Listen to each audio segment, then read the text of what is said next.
Hello guys! Hello Earth Signs! Hello Gemini, Libra, and Aquarius. Welcome dito sa aking channel, Kapalaran na 888. Welcome, welcome. Alamin natin kung anong messages, vibration, gabay energy para sa lahat ng Air Signs, Gemini, Libra, and Aquarius.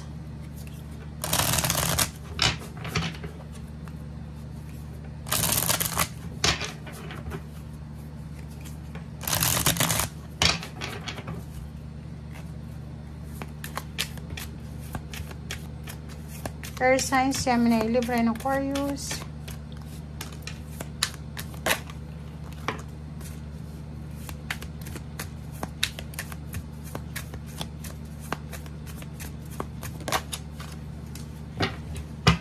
Okay. Air Signs, Gemini, Libra, and Aquarius. Wow.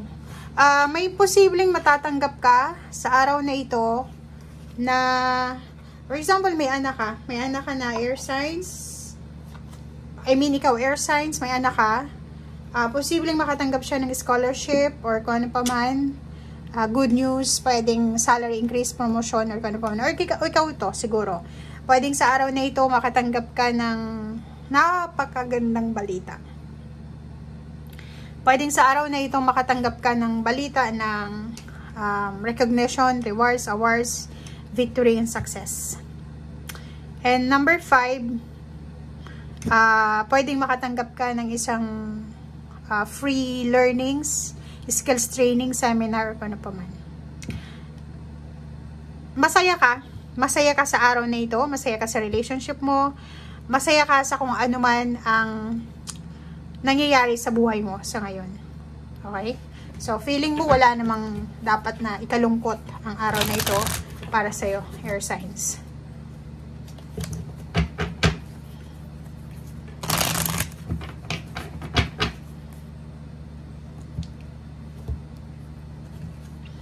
Okay. Okay guys. So, meron ka ditong Impress card. New beginning siya. Nakikita ko sa'yo dito, Air Signs, na pwedeng masaya ka ngayon kasi siguro nakita mo, nalaman mo, nabuntis ka. Or pwedeng masaya ka kasi sobrang inspiration, sobrang vision, sobrang determination or passion itong nararamdaman mo sa ngayon. Or siguro excited ka sa paparating na pera, excited ka sa nalalapit na selebrasyon, or pwedeng payout, sweldo, or kung ano pa man. Basta may pera ditong involved. Pwedeng scholarship to. Pwedeng syempre, pag libre ka, scholar ka, makakatanggap ka ng pera, or kung ano pa man. So, yun yung parang magiging dahilan dito ng excitement mo. Okay. So, dito naman, 46. Sinasabi ng baraha sa'yo dito na wala namang masyadong problema dito. Kasi sa relationship, sobrang maganda. Family life, maganda.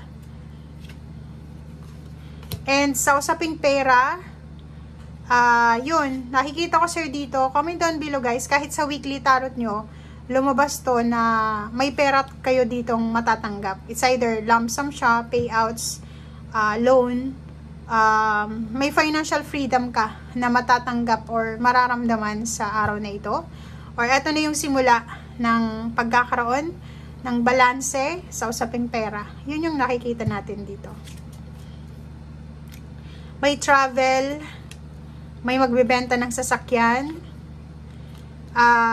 may mga health problems na posibleng makarecover, may mga emotional problems na pwedeng makarecover, may mga travel plans na posibleng matuloy.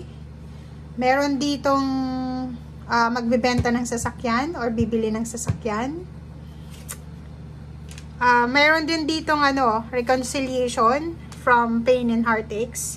May mga peace and harmony. Pwedeng may mga apology or paano pa man.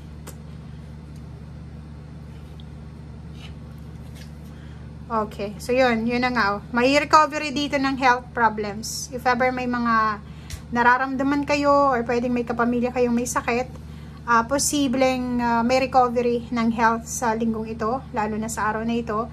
Or yung iba, financial problems, may mga Iba sa inyo na makakabayad sa utang kasi nga ang daming pera ditong sinasabi na darating sa'yo. May mga kinakatakutan ka na posibleng maayos na, diba? So, kung ano man tong hinihintay mo, darating ito. Sobrang peaceful ang linggong ito para sa'yo, lalo na sa araw na ito. Sa relationship, mayroong mag-celebrate ng wedding anniversaries, monthsaries, may magkakabalikan. Meron ditong bagong trabaho, bagong business na pwedeng simulan. Meron din sa inyo ditong magta-travel, lilipat ng ibang lugar, lilipat ng ibang bahay, lilipat ng ibang work, or lilipat ng ibang lugar. Isang napakabilis na travel ang posibleng i-offer sa'yo. Ang nakikita natin dito is, mga travel ito na hindi mo naman ini-expect. Okay? Pero yung iba, medyo makakaramdam sila ng pagod. Sobrang mapapagod sila sa kakahintay ng pera. But may perang darating. Okay? May mag-o-offer sa'yo ng love or relationship or protection, friendship, or marami kang makikilala simula sa araw na ito. Kailangan mo daw na bigyan ng focus yung priority. Balance, priority. Yun yung kailangan mo ng bigyan ng focus sa araw na ito. Para daw hindi ka manghinayang. Okay? Kasi siguro for the past few years, marami kang ginawa na pinanghihinayangan mo sa ngayon. Kailangan mo munang pag-isipan ang bawat decision making na gagawin mo bago ka gumawa ng desisyon. Okay? Kailangan matulog kung natatakot ka. Magpahinga ka muna. High Priestess, makinig ka sa sinasabi ng intuition mo lalo na sa araw na ito.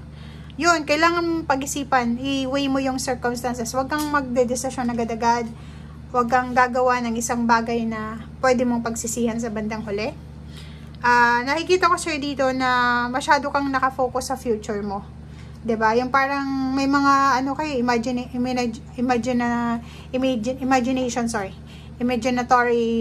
mga belief, parang ganon. Be true to yourself, guys. Kasi kung makikita mo, meron ditong damon. Ang dami mong ilusyon, 'di ba? So kailangan mong gumising diyan sa mga ilusyon mo, okay? Kasi pag nabuhay tayo sa ilusyon, nabuhay tayo sa hindi realidad, masasaktan tayo sa katotohanan. So kailangan mong tanggapin kung ano yung totoo, okay?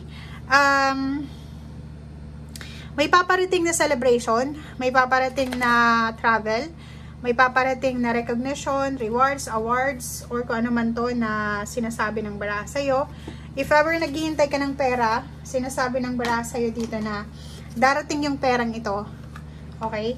And if yung iba naman sa inyo dyan is magta-travel, or lilipat ng trabaho, or lilipat ng bahay, or lugar, or pinag-iisipang pumunta ng ibang bansa, sinasabi ng bara sa'yo dito na pag-isipan mong mabuti. Okay? Thank you guys. Bye!